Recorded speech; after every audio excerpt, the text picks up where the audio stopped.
한 알코올 중독자가 있습니다. 증세가 심해서 병원에 들어가서 집중 치료를 받아야 했습니다. 몇 달 동안 고생하며 치료를 쭉 받고 이제 어느 정도 치료가 다 되어서 이제 병원을 나오게 됐습니다. 이 사람은 병원을 나오면서 다시는 내가 술을 입에 대지 않겠다라고 맹세하고 또 맹세했습니다. 내가 소위 말해서 술을 다시 입에 대면 사람이 아니라 짐승이다라고 스스로에게 다짐했죠. 이렇게 다짐을 하고 병원 문을 나섰는데 나서자마자 눈에 보이는 것이 무엇이었겠습니까? 술집이었겠죠. 그래서 그동안 맡지 못했던 술 냄새가 그 사람을 이제 끌어당겼습니다. 그냥 길을 나섰다가는 술집에 들어갈 것이 분명했죠. 하지만 오랫동안 치료를 받고 다짐하고 다짐했기 때문에 이렇게 쉽게 무너질 수는 없었습니다. 그래서 그 사람 주변을 살펴보다가 어느 가게로 뛰어 들어가게 됐죠. 그 가게는 이런 가게 저는 본 적이 없는데 어쨌든 예화니까 그 가게에 조금만 돈을 내면 이 원하는 만큼 우유를 마실 수 있는 우유가 무한 리필이 되는 가게였습니다. 그 사람은 돈을 내고 우유를 마시기 시작했죠. 그저 배부를 정도까지 마시지 않고 이 목에 차서 찰랑찰랑 할 때까지 그야말로 우유로 온몸을 채운다라는 생각을 가지고 마시기 시작했습니다.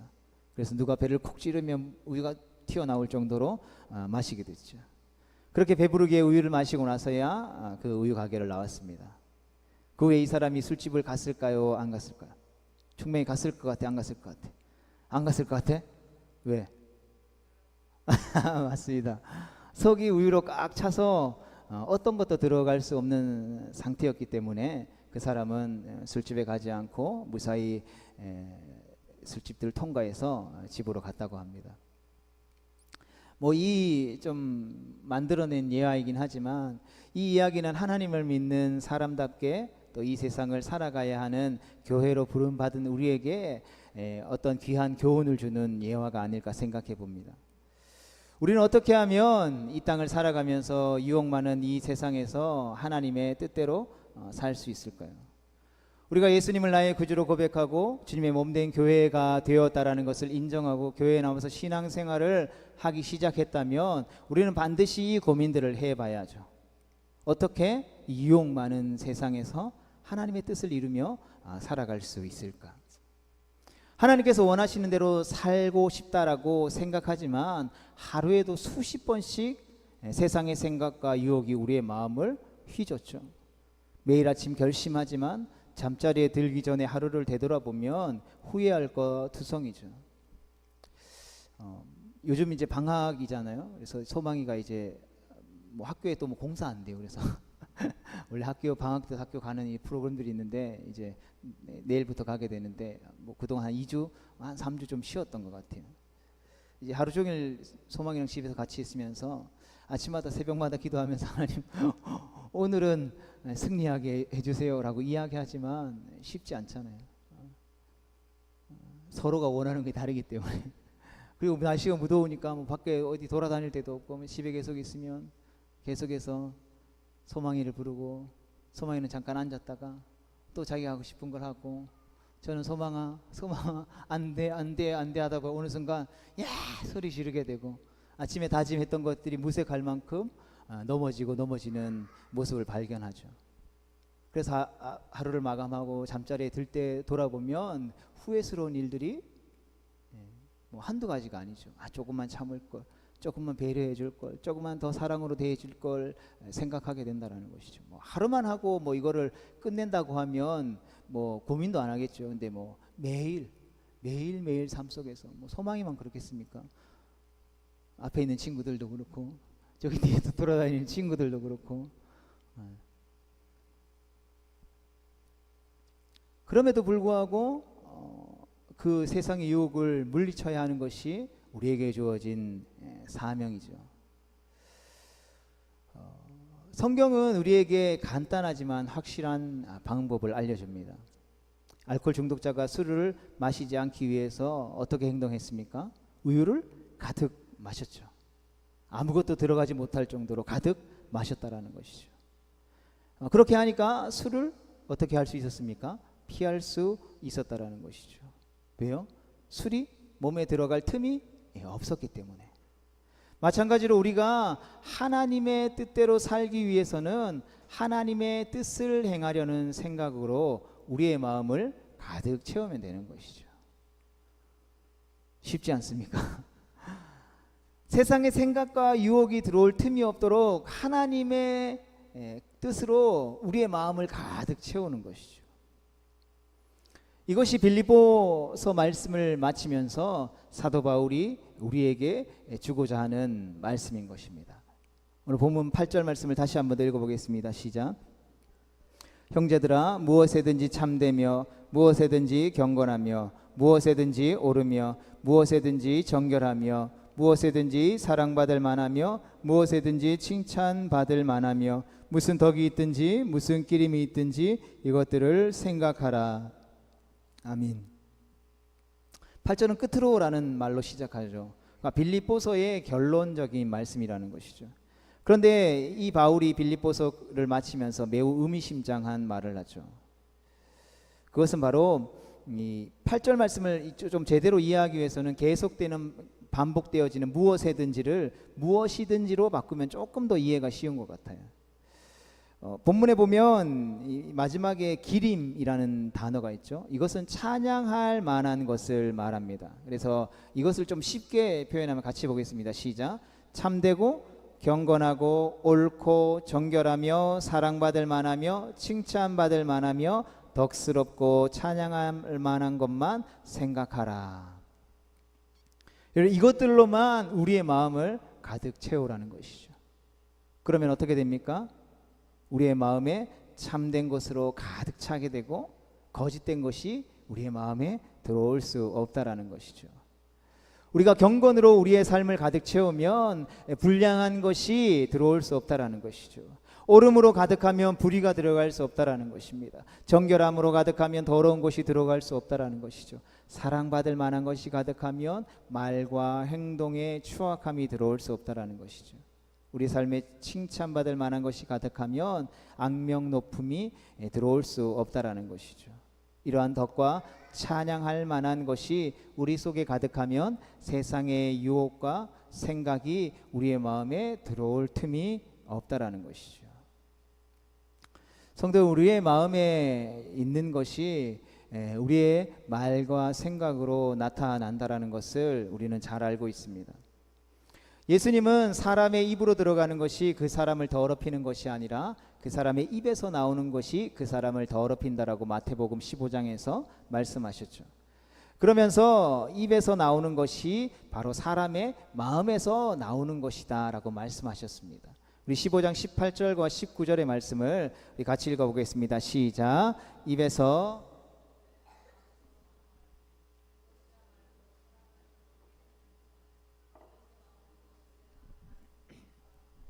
간음과 음란과 도둑질과 거짓 증언과 비방이니. 아멘.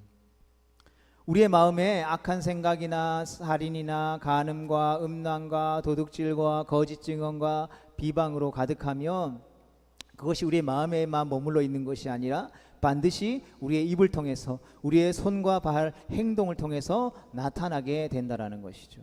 바로 이것이 우리를 더럽게 만든다라는 것입니다. 그러므로 우리가 하나님의 뜻대로 거룩한 삶을 이 땅 가운데 살기 위해서는 무엇보다 우리의 마음을 깨끗하고 정결하게 할 필요가 있다라는 것이죠. 아마도 제일 우리가 많은 실수를 하는 것이 이게 말 실수겠죠.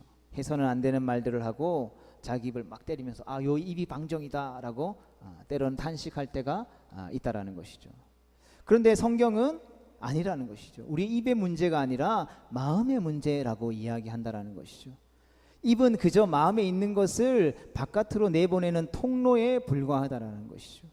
그래서 마음에 악한 것이 가득하면 그것이 입을 통해서 흘러나오는 법이라는 것입니다.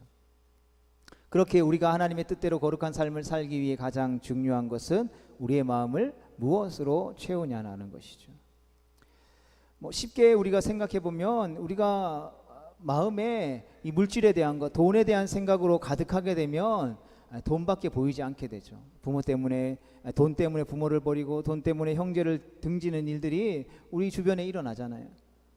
우리는 돈이 뭐라고 천륜을 저버리냐라고 이야기하지만 돈에 대한 생각이 그 마음에 가득하면 그야말로 돈을 따라 살아갈 수밖에 없다라는 것이죠. 마찬가지로 마음에 음란한 생각이 가득하면 반드시 성적인 문제나 범죄로 나타나게 된다라는 것이죠. 우리는 거룩한 하나님의 사람, 하나님 마음에 합한 자 다윗이 이 범한 죄를 성경을 통해서 잘 알고 있습니다. 그만큼 하나님께 인정받은 사람 다윗이었음에도 불구하고 어느 날 어느 때에 하나님의 사람 다윗의 마음에 음란한 생각이 들어오게 되죠. 물론 다윗만 특별히 그런 것은 아니죠. 사실 음란한 생각으로부터 자유로울 수 있는 사람이 누가 있겠습니까? 그러니까 뭐 소위 음란이라고 이야기하면 어떤 행위적인 것들을 해야만 음란이라고 우리가 생각하지만 음란한 생각이 마음에 들어오는 것은 누구에게나 있을 수 있는 일이라는 것이죠. 자유로울 수 있는 사람이 아무도 없다라는 것입니다. 다만 음란한 생각이 마음에 들어올 때에 그것을 곧바로 쫓아내야 하는 것이죠. 하지만 다윗은 그렇게 하지 못했다라는 것이죠. 방심했던 것 같습니다. 그는 아마도 자기처럼 하나님을 사랑하는 사람에게 음란한 생각이 조금 있다 해도 얼마든지 내가 이것을 조절할 수 있다라고 생각했던 것 같습니다. 하지만 처음에 음란한 생각이 마음에 작게 들어오지만 그것을 방치하고 내버려두면 눈덩이처럼 커지게 되는 것이죠. 그리고 어느 순간에 우리가 조절할 수 있다라고 생각한 그것이 우리를 결국 삼키게 된다라는 것입니다. 다윗이 꼭 그러했던 것 같습니다. 다윗이 이스라엘의 왕으로 등극하고 나서 수많은 전쟁을 통해서 하나님 영광을 드러냈죠. 그리고 어느 정도 이스라엘 나라가 평안해지자 어느 날 다윗이 전쟁터에 나아가지 않고 이제 신하들을 전쟁터에 내버려 놓고 이제 홀로 왕궁에 남게 되죠. 그리고 어느 날 한가로이 옥상을 거닐고 있을 때에 다윗의 눈에 목욕하는 여인이 들어오게 됩니다. 우리가 평소 같았으면 그냥 지나쳤을 것입니다. 하지만 지금 이미 다윗의 마음속에 음란한 생각이 너무나도 커져 있었던 것이죠. 다윗의 마음이 음란한 생각으로 가득하게 됐고 그 마음과 그들의 이 믿음과 이성이 마비되기에 이르죠. 그러니까 마음이 음란한 생각으로 가득하게 되자 다윗은 목욕하는 그 여인을 왕궁으로 데려오게 되죠. 우리가 뭐 영화나 어떤 애니메이션이나 뭐 이런 그런 이제 중동이나 이런 지역의 왕궁을 보면 이 왕궁 옥상에서 이렇게 보면 왕궁 주변으로 어떤 집들이 있습니까? 최측근 신하들의 집이 쭉 있는 것이죠. 그러니까 다윗도 아는 거죠. 그 왕궁 주변에 사는 사람이 누구라는 것을. 이 고위직 관료들, 자신이 가장 신임하는 최측근들이 주변에 살고 있다라는 것을 잘 알았던 것이죠. 그리고 심지어 다윗이 불러오게 한 여인이 바로 자신의 충직한 부하인 우리아의 아내라는 사실들을 부하들이 알려주었을 것입니다. 하지만 그는 멈추지 않죠. 그는 이 순간 오직 육신의 정욕을 채우는 일만 생각했던 것이죠. 끝내 성경은 다윗이 충직한 부하 우리아의 아내와 동침했다라고 기록하고 있습니다. 그런데 다윗이 여기에서 그치지 않죠.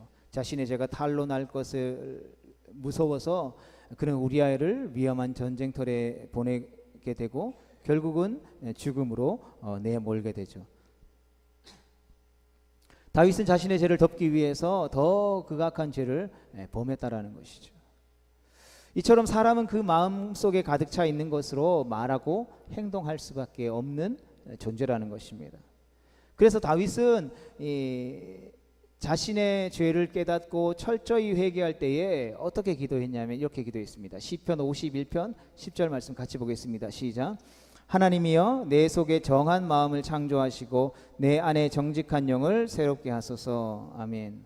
다윗은 그 목욕하는 여인을 바라보며 음욕을 품었던 자신의 눈을 깨끗하게 해달라고 기도하지 않았다라는 것이죠. 그 여인을 불러서 그 여인과 동침한 자신의 손과 발을 정결하게 해달라고 기도하지 않았다라는 것입니다. 어떻게 기도했다고요? 자기 속에 정한 마음을 창조해달라고 기도했다라는 것이죠. 왜 그렇습니까? 마음이 정결해야 눈이 깨끗해지고 손과 발이 거룩해질 수 있기 때문이라는 것이죠. 그러하게 사람의 됨됨이는 바로 그 마음에 있다라는 것을 우리에게 말씀해 주고 있는 것입니다. 그 마음이 어떠하냐에 따라서 그 사람이 어떤 사람인지가 결정되어지는 것이죠. 그래서 하나님은 사람의 겉모습이 아닌 사람의 마음을 보시죠. 사무엘상 16장 7절 말씀입니다. 시작. 내가 보는 것은 사람과 같이 아니하니 사람은 외모를 보거니와 나 여호와는 중심을 보느니라 하시더라. 아멘. 하나님은 중심, 즉 사람의 마음을 보시는 분이시다라는 것이죠. 사람의 마음이 이처럼 중요하다라는 사실을 이해해야 예수님의 산상순을 우리가 이해할 수 있죠. 예수님께서는 제자들을 향하여서 높은 산에 올라가 하나님의 율법의 말씀들을 풀어서 말씀해 주셨죠. 그것이 마태복음 5장으로부터 7장에 나오죠. 이 산상수는 하나님께서 시내 산에서 모세에게 주신 율법을 완성하는 예수님의 말씀이었습니다. 그런데 예수님께서 가르쳐 주신 하나님의 나라의 법은 모세를 통해서 주신 율법보다 훨씬 더 능가하는 말씀이었다라는 것이죠. 가령 간음에 대한 법을 비교해 보면 잘 알 수 있죠. 우리 5장 27절과 28절 말씀 같이 보겠습니다. 시작. 또 간음하지 말라 하였다라는 것을 너희가 들었으나 나는 너희에게 이르노니 음욕을 품고 여자를 보는 자마다 마음에 이미 간음하였느니라. 아멘. 이 간음하지 말라라는 것은 우리가 잘 아는 대로 이미 하나님께서 모세를 통해 이스라엘 백성들 가운데 주신 계명 중 7계명이죠. 그런데 예수님은 그 율법의 말씀을 능가하는 법을 주셨습니다. 그러니까 음욕을 품고 여자를 보는 자마다 마음에 이미 간음했다라는 것이죠.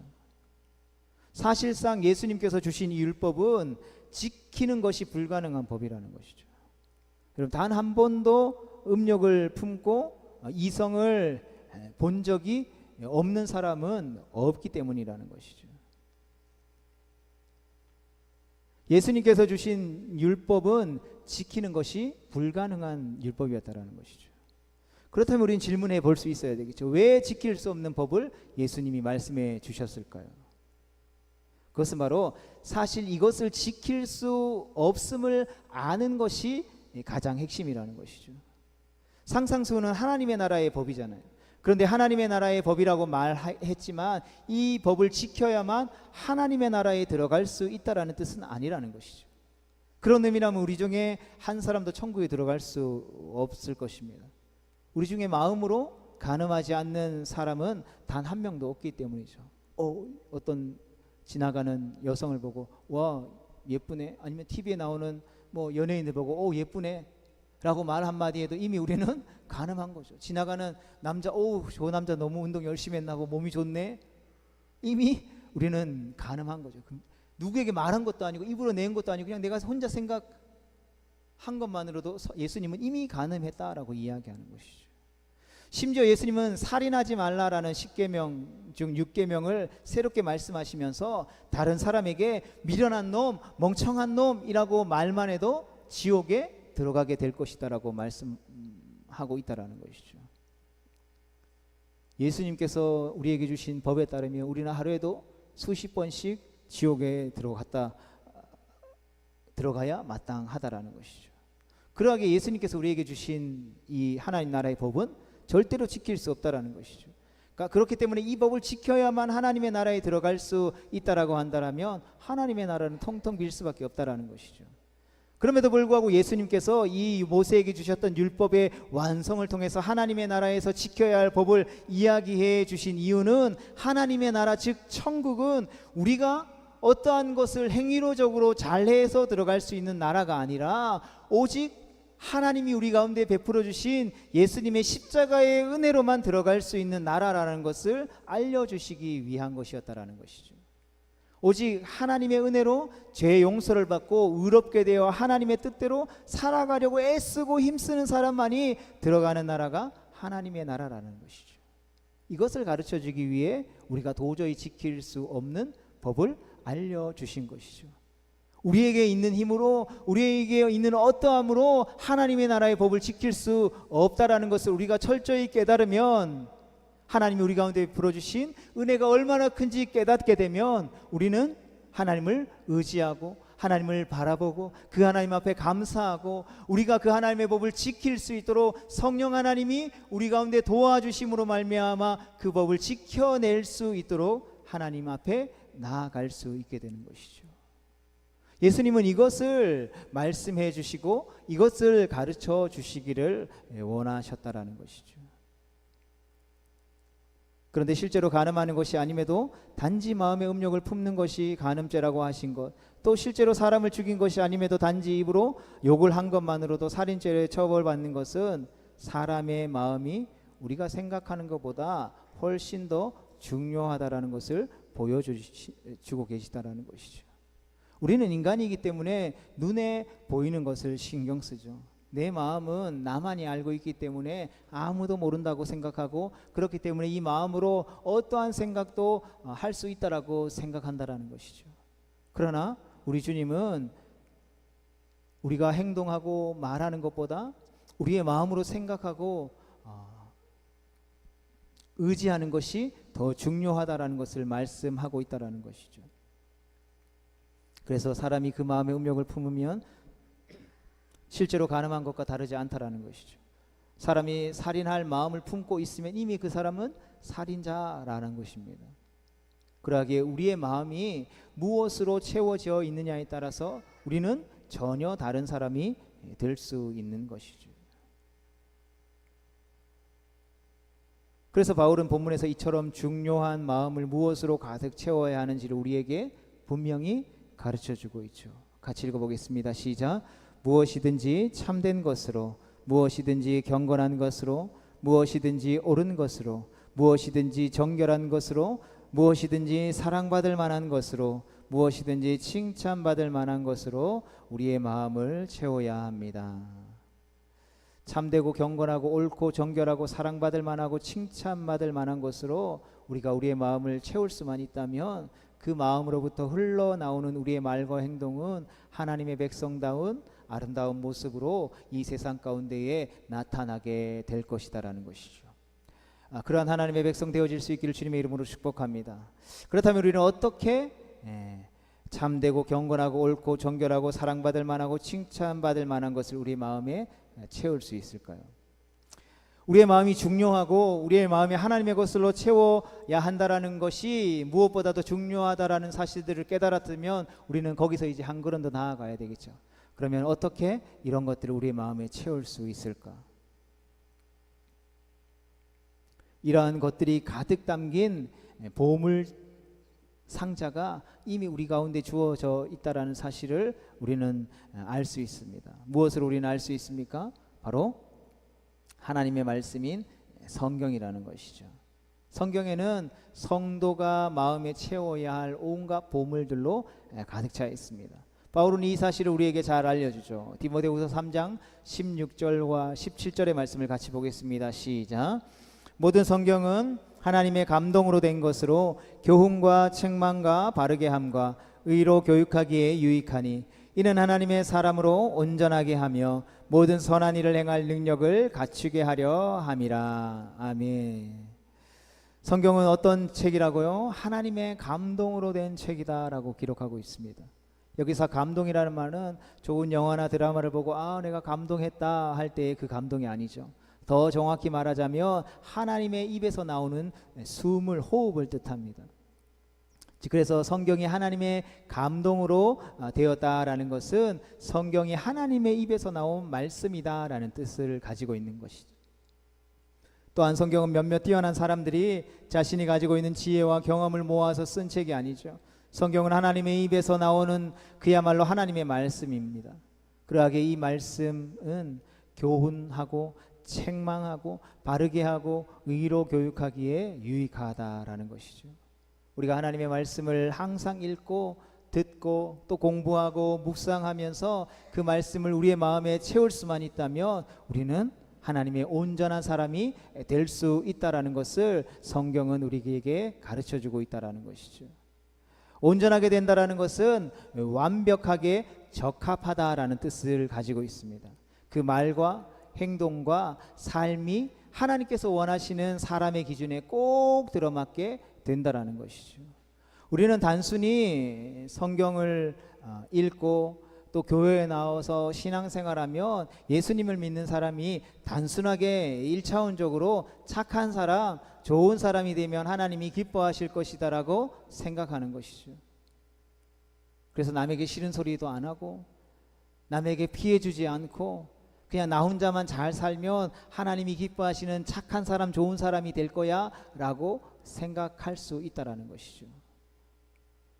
그러나 우리가 기억해야 될 것은 성경은 우리에게 그러한 사람이, 소위 말해서 세상에서 착한 사람이 하나님의 온전한 사람이 아니다라는 것을 분명하게 이야기해 주죠.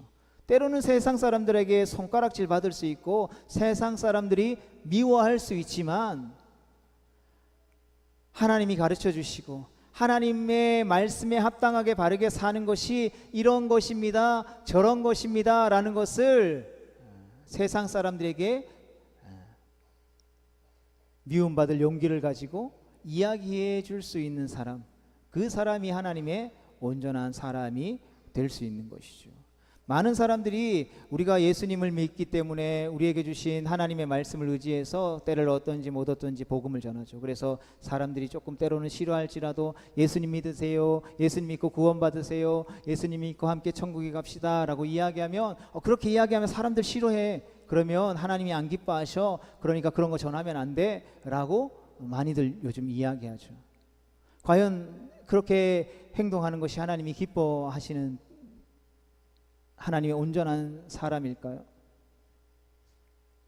우리가 복음을 전할 때에 때로는 여러 가지 다양한 지혜로운 방법을 사용해야 되죠. 또 왼손이 하는 일을 오른손이 모르게 하는 일들도 때로는 필요하다라는 것이죠. 그러나 주님은 우리에게 단순하게 침묵하는 것만을 말씀하고 있지 않다라는 것이죠. 하나님이 때가 되면, 하나님이 마음에 감동을 주시면, 하나님의 우리 가운데에 불릴 듯 구령의 열정을 주시면 우리의 입술을 열어 세상이 듣든지 듣지 아니하든지 때를 얻든지 못 얻든지 주의 복음을 담대하게 증거할 수 있는 믿음이 있어야 하는 것이죠. 때로는 우리가 그 나라의 법으로 외국인이 들어와서 복음을 전할 수 없는 국가가 있다라고 생각해 봅시다. 여러분 어떻게 하겠습니까? 그 나라의 법을 어기면서까지 복음을 전하러 가는 것이 맞겠습니까? 가지 않는 것이 맞겠습니까? 세상의 법을 지키는 것이 하나님이 기뻐하시는 온전한 사람이겠습니까? 하나님의 법을 우선으로 하고 그 땅에 가서 복음을 전하는 것이 하나님의 온전한 사람이 되어지는 것이겠습니까? 우리가 착각하지 말아야 할 것은 우리가 세상의 법을 이 땅에 살아가는 대한민국 국민으로서 법을 지켜야 되죠. 그러나 그 대한민국의 법보다 더 높은 법이 우리에게 주어져 있다는 사실들을 기억해야 되는 것이죠. 무슨 법입니까? 하나님의 말씀의 법이죠. 우리의 시민권이 어디에 있다라고 사도 바울이 이야기합니까? 우리가 대한민국에 살아가지만 우리의 시민권이 이 땅에 속한 것이 아니라 하늘에 속해 있다라는 것이죠. 그러하게 우리의 세상의 법과 하나님의 법이 마주칠 때에 우리는 무슨 법을 따라야 하는 것입니까? 성경은 우리에게 하나님의 법을 먼저 따르는 것이 우선시 되어져야 하는 것이죠. 여러분 우리가 오늘날의 그러한 기준으로 성경을 바라보면 다니엘은 자신이 속한 나라의 법을 어긴 사람이죠. 법을 어긴 사람을 우리가 본받아야 하겠습니까? 세상의 가치로, 세상의 기준으로 우리가 하나님의 말씀을 바라본다면, 그것으로 우리가 우리의 삶을 가득 채운다면 우리는 하나님의 온전한 사람으로 자라갈 수 없다라는 것이죠. 성경은 분명히 이 사도 바울을 통하여서 우리에게 무엇을 우리의 삶의 기준으로 삼으라고 말해주고 있습니까? 성경을 우리의 삶의 기준으로 삼으라고 말하고 있다라는 것이죠. 그렇기 때문에 우리는 성경을, 하나님의 말씀을 읽어야 하는 것입니다. 성경의 말씀을 또 연구하고 풀이하는 예배를 통해서 설교를 들어야죠. 또 기회 되는 대로 성경을 공부할 수 있는 기회가 생기면 열심히 공부해야죠. 그 성경을 읽다가 궁금한 것이 있으면 물어봐야 되겠죠. 그리고 말씀을 묵상하면서 계속해서 마음 깊이 그 말씀을 곱씹고 곱씹어보는 일들이 필요하다라는 것이죠. 여러분 사단이 우리의 삶 가운데 언제 가장 강하게 역사하는지 아십니까? 우리의 마음이 하나님의 말씀으로 가득 찰 때라는 것이죠. 사단이 그 꼴을 절대 보지 못하죠. 그래서 하나님의 말씀이 우리의 마음에 떨어질 때 사단이 가장 강력하게 역사하며 공격한다라는 것이죠. 마태복음 13장에 보면 농부가 씨를 뿌리는 비유가 나오죠. 농부가 씨를 뿌리는데 길가와 돌밭과 가시밭과 좋은 땅이 나옵니다. 그런데 길가에 씨앗을 뿌리면 어떻게 됩니까? 새들이 날아와서 먹고 버리죠. 예수님은 이것을 사탄이 우리 마음속에 뿌려진 하나님의 말씀을 빼앗아가는 것이다 라고 설명하셨습니다. 하나님의 말씀이 우리 마음에 뿌려지는 것을 사탄은 그냥 두고 보지 못한다라는 것이죠. 왜냐하면 하나님의 말씀이 우리의 마음밭에 뿌려졌음에도 불구하고 사탄이 그것을 가만히 두면 어떻게 된다고요? 하나님의 말씀이 우리 마음 가운데 심겨지면 30배, 60배, 100배의 놀라운 열매로 맺어지기 때문에. 마찬가지로 반대되겠죠. 사단이 우리의 마음 가운데 악한 마음을 두었을 때에 그 마음에 우리가 계속해서 그것을 내버려 두고 그것에 함몰되어지면 결국은 우리는 하나님 기뻐하시지 않는 말과 생각과 행동들을 우리의 삶 가운데에 행할 수밖에 없다라는 것이죠. 앞서서 그만큼 하나님의 말씀이 우리의 삶 가운데 떨어지고 뿌려지고 열매 맺을 때에 하나님의 말씀에는 능력이 있기 때문에 사단은 그 말씀이 뿌려지는 것을 너무나도 싫어한다라는 것이죠. 그렇기에 사탄은 하나님의 말씀이 우리의 마음에 뿌려지는 것을 필사적으로 막는 것이죠. 그럼 왜 예배 시간만 되면 없던 약속들이 생기고 예배 시간만 되면 전화 오고 무슨 일들이 벌어질까요? 왜 말씀을 집에서 읽으려고만 하면 안 오던 전화나 연락이 오게 될까요?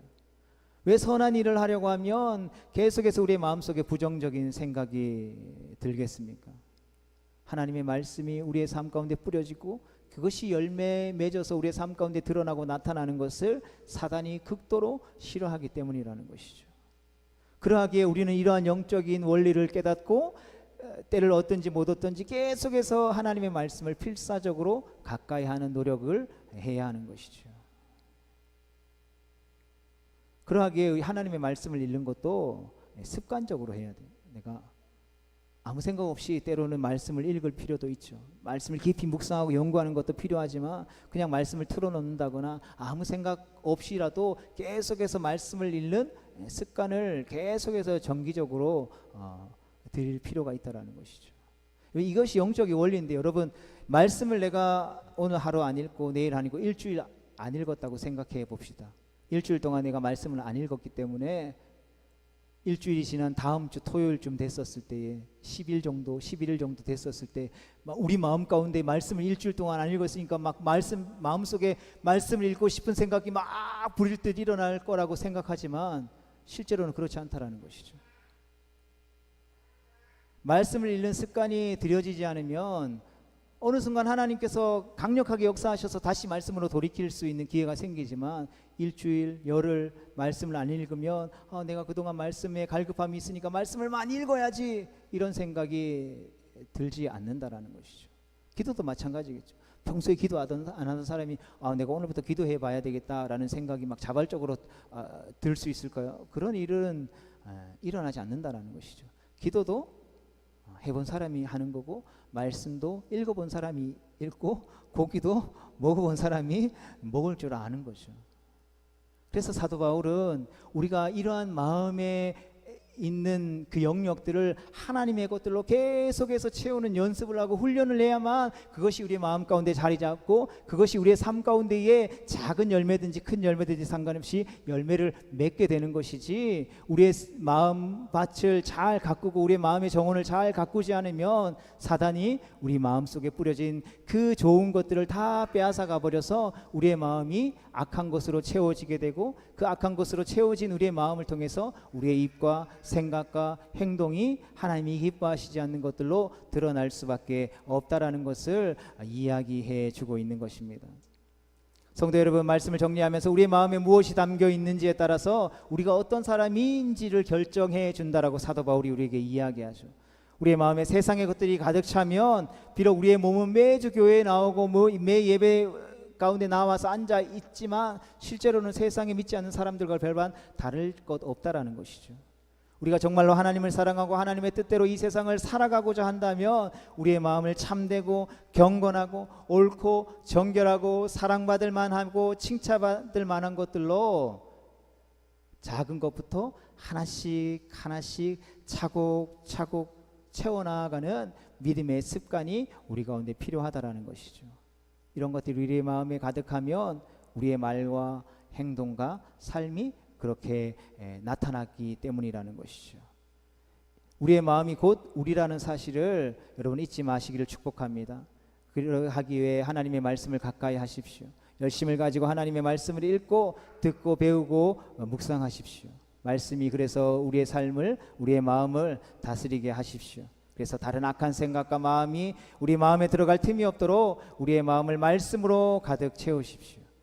그렇다면 하나님의 말씀의 능력이 우리의 삶에 나타나서 우리를 하나님의 온전한 사람으로 세워가게 하실 것입니다. 우리의 말이 변하고 우리의 행동이 변하고 우리의 삶이 변화되어지는 것을 경험하게 될 것입니다. 바라기는 한 주간의 새로운 삶이 우리 가운데에 그러한 것들로 채워가는 귀하고 복된 은혜의 시간들이 될 수 있기를 주님의 이름으로 축복합니다. 그래서 하나님의 것들이 우리의 삶 가운데 30배, 60배, 100배의 놀라운 믿음의 결실들로 맺어가는 은혜가 우리의 삶 가운데 가득 넘칠 수 있기를 주님의 이름으로 축복합니다.